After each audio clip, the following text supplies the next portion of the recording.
ഇന്നത്തെ റെസിപ്പിയും ഒരു കോളിഫ്ലവർ മസാല തന്നെയാണ് കേട്ടോ. അതിനിടെ ഒരു 3-4 പച്ചമുളക്, ഒരു കഷ്ണം ഇഞ്ചി, ഇതാ കുറച്ച് വെളുത്തുള്ളി, 2 തക്കാളി, പിന്നെ ഒരു 3 സവാള, ഇതാ കോളിഫ്ലവർ ഇവിടെ എടുത്ത് വെച്ചിട്ടുണ്ട്. ഇതൊന്ന് ക്ലീൻ ചെയ്ത് കട്ട് ചെയ്തെടുക്കണം കേട്ടോ. ആദ്യം നമ്മൾ ചെയ്യുന്ന അതാണ്. പിന്നെ നമ്മൾ 2 ഉരുളക്കിഴങ്ങ് കൂടി ചേർക്കുന്നുണ്ട്. നല്ലൊരു മസാലയാണ്. അപ്പോൾ എല്ലാവരും ഒന്ന് ട്രൈ ചെയ്ത് നോക്കുക കേട്ടോ.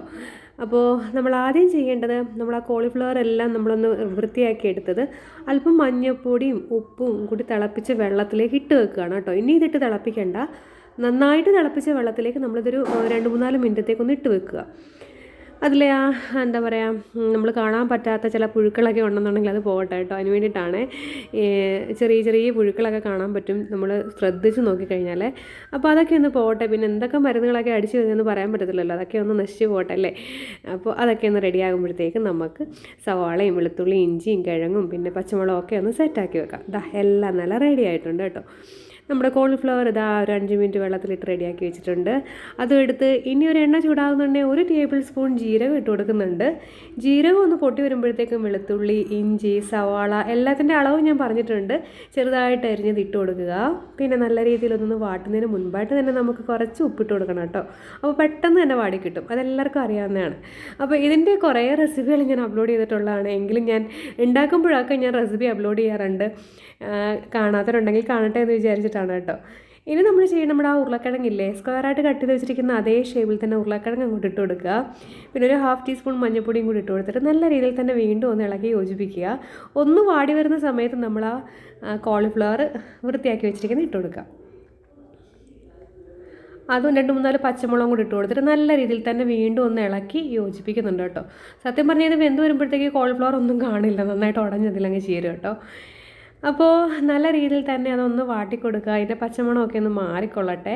അതുവരെ നമുക്ക് നല്ല രീതിയിലൊന്ന് വാട്ടിക്കൊടുക്കാം കേട്ടോ. വെള്ളമൊന്നും ഞാൻ ഇതുവരെ ചേർത്തിട്ടില്ല. ഇനി നമ്മൾ ചേർക്കുന്നത് നമ്മളുടെ ടൊമാറ്റോ ഇല്ലേ, ടൊമാറ്റോ നല്ല രീതിയിലൊന്ന് പേസ്റ്റ് രൂപത്തിൽ അരച്ചെടുത്തിട്ടുണ്ട്. നമ്മുടെ തക്കാളി കേട്ടോ, വെള്ളമൊന്നും ചേർക്കാതെ അരച്ചെടുത്തതാണ്. 2 തക്കാളി അരച്ചതും കൂടെ ചേർത്തിട്ടുണ്ട്. ഇനിയും ചേർക്കുന്നത് നമ്മളുടെ മുളക് പൊടിയാണ്, നല്ല എരിവുള്ള മുളക് പൊടിയാണ്.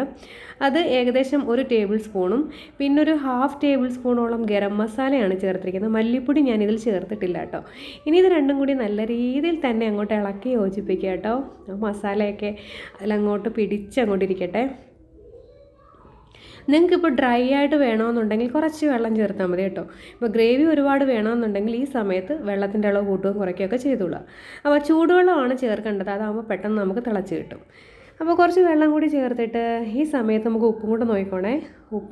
ഉപ്പൊന്ന് ചെക്ക് ചെയ്തിട്ട് വേണമെന്നുണ്ടെങ്കിൽ കുറച്ച് ഉപ്പും കൂടി ചേർത്തിട്ട് നല്ല രീതിയിൽ തിളപ്പിച്ച് വറ്റിച്ചെടുക്കുക. ഇത്രയേ ഉള്ളൂ. വളരെ ഈസി ആയിട്ടുള്ള നല്ല ഒരു റെസിപ്പിയാണ്. നോർത്ത് ഇന്ത്യൻ ഡിഷ് തന്നെയാണ്.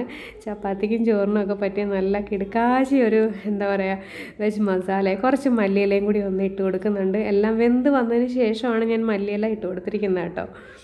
പിന്നെ ഞാൻ എപ്പോഴും ചേർക്കാറുള്ള കസൂരി മേത്തി, അത് ഞാൻ പറഞ്ഞിട്ടുള്ളതാണ്. ഉലുവയുടെ ഇല ഉണങ്ങി വരുന്നതാണ് കേട്ടോ. അതും കൂടി ചേർത്ത് നല്ല രീതിയിൽ ഇളക്കി യോജിപ്പിച്ചിട്ടുണ്ട്. ഒരുപാട് അങ്ങ് ഞാൻ എന്താ പറയുക ഗ്രേവി അങ്ങ് ലൂസാക്കിയിട്ടില്ല, ഇച്ചിരി ടൈറ്റാണ്, കണ്ടില്ലേ, ഒന്ന് കുറുകിയ പരുവത്തിലാണ് ഇരിക്കുന്നത് കേട്ടോ. അപ്പോൾ ഇനിയും ഡ്രൈ ആക്കണമെന്നുണ്ടെങ്കിൽ നിങ്ങൾ ആ വെള്ളം ഒന്ന് വറ്റിച്ചെടുത്താൽ മതി കേട്ടോ. ചിലർക്ക് ഡ്രൈ ആക്കുന്ന ഇഷ്ടമാണ്, ചിലർക്ക് ഇങ്ങനെ ഗ്രേവി വേണം, അങ്ങനെയൊക്കെ ആകുമ്പോൾ ആ രീതിയിൽ എടുത്തോളൂ. അപ്പം നമ്മളുടെ മസാല ഇവിടെ റെഡി ആയിട്ടുണ്ട്, കണ്ടില്ലേ, നല്ല സ്പൈസി നല്ല ടേസ്റ്റി ആയിട്ടുള്ള കോളിഫ്ലവർ പൊട്ടറ്റോ മസാല ഇവിടെ റെഡി ആയിട്ടുണ്ട്. ചോറിനും ചപ്പാത്തിക്കൊക്കെ പറ്റിയ നല്ല അടിപൊളി ടേസ്റ്റി ആയിട്ടുള്ളൊരു കറിയാണ്. എല്ലാവരും ഒന്ന് ട്രൈ ചെയ്ത് നോക്കൂ കേട്ടോ. റെസിപ്പികളൊക്കെ ഇഷ്ടപ്പെടുന്നുണ്ടെങ്കിൽ ലൈക്ക് ചെയ്യാനും ഷെയർ ചെയ്യാനും മറക്കരുതേ. ഇതുവരെ ചാനൽ സബ്സ്ക്രൈബ് ചെയ്യാതെ കാണുന്നെങ്കിൽ ഒന്ന് സബ്സ്ക്രൈബ് ചെയ്തേക്കണം. അപ്പോൾ നെക്സ്റ്റ് റെസിപ്പിയുമായി കാണും വരെയും bye. Thank you for watching.